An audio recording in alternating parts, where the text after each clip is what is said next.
മനുഷ്യപിതാവ് ആദം നബി അലൈഹിസ്സലാമിനെ സൃഷ്ടിച്ചതിന് ശേഷം കണ്ണു തുറന്നു നോക്കിയ സമയത്ത് സ്വർഗീയ വസ്തുക്കളിലെല്ലാം അള്ളാഹുവിൻ്റെ നാമത്തോടൊപ്പം മുഹമ്മദുർ റസൂലുള്ളാഹ് സ്വല്ലല്ലാഹു അലൈഹി വസല്ലം എന്ന പേര് ഉല്ലേഖനം ചെയ്യപ്പെട്ടതാണ് കാണുന്നത്. താമസം വിന ആദം നബി അലൈഹിസ്സലാം മുത്തുനബി സ്വല്ലല്ലാഹു അലൈഹി വസല്ലമയെ തവസ്സുലാക്കി അള്ളാഹുവിനോട് ദുആ ചെയ്തു.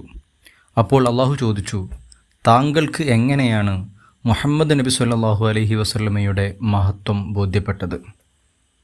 നിൻ്റെ അതിമഹത്തായ സൃഷ്ടിയുടെ നാമമല്ലാതെ നിൻ്റെ പേരിനൊപ്പം ആലേഖനം ചെയ്യില്ലല്ലോ എന്നായിരുന്നു ആദം നബി അലൈഹിസ്സലാമിൻ്റെ മറുപടി. അലാ ഹുവല്ലദീ തവസ്സല ബിഹി ആദം അലൈഹിസ്സലാം. മൻഖൂസ് മൗലിദിലെ ഈ വരിയുടെ ആശയാർത്ഥമാണ് മേൽ വിവരിതമായത്. വഫ്തഖറ ബികൗനിഹി വാലിദ. മുത്തുനബി സ്വല്ലല്ലാഹു അലൈഹി വസല്ലമയുടെ വല്ലിപ്പയാകാൻ കഴിഞ്ഞതിൽ അഭിമാനപുളകിതനായിരുന്നു ആദം നബി അലൈഹി സ്വലാത്തു വസ്സലാം. വസ്തഗാസ ബിഹി നൂഹൻ അലൈഹിസ്സലാം. ആദം നബി അലൈഹിസ്സലാമിൽ നിന്നും ആ പ്രകാശം നൂഹ് നബി അലൈഹി സ്വലാത്തു വസ്സലാമിലേക്ക് എത്തിച്ചേർന്നു. മഹാപ്രളയകാലത്ത് നൂഹ് നബി അലൈഹി സ്വലാത്തു വസ്സലാം ആ പ്രകാശം കൊണ്ട് ഇസ്തിഗാസ നടത്തി.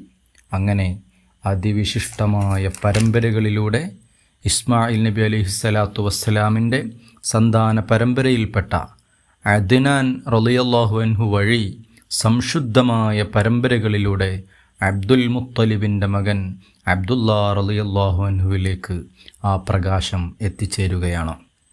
ചരിത്രത്തിലേക്കൊന്ന് തിരിഞ്ഞു നോക്കിയാൽ ആദം നബി അലൈഹി സ്വലാത്തു വസ്സലാം മുതൽ അബ്ദുല്ലാ റളിയല്ലാഹു അൻഹു വരെ ആ പ്രകാശം സഞ്ചരിച്ച എല്ലാ വ്യക്തികളും ആപൽഘട്ടങ്ങളിൽ ആ പ്രകാശം മുഖേനയാണ് രക്ഷ നേടിയത്. വക്കാന ഫീ സുൽബി ഇബ്രാഹിം അലൈഹിസ്സലാം ഹൈന ഉൽഖിയ ഫിന്നാർ ഫആദ വസാറ ലഹ്ബുഹാ മുഖ്മദ. കിലോമീറ്ററുകളോളം വിസ്തൃതമായ മാസങ്ങളോളം കത്തിക്കപ്പെട്ട അതിഭീകരമായ തീയിലേക്ക്, മാരകമായ അഗ്നിയിലേക്ക് എടുത്തെറിയപ്പെട്ട ഇബ്രാഹിം നബി അലൈഹി സ്വലാത്തു വസ്സലാം അതിൽ നിന്നും ഒരു പോറൽ പോലുമില്ലാതെ രക്ഷപ്പെട്ടത് ഈ പ്രകാശം കാരണമാണ്.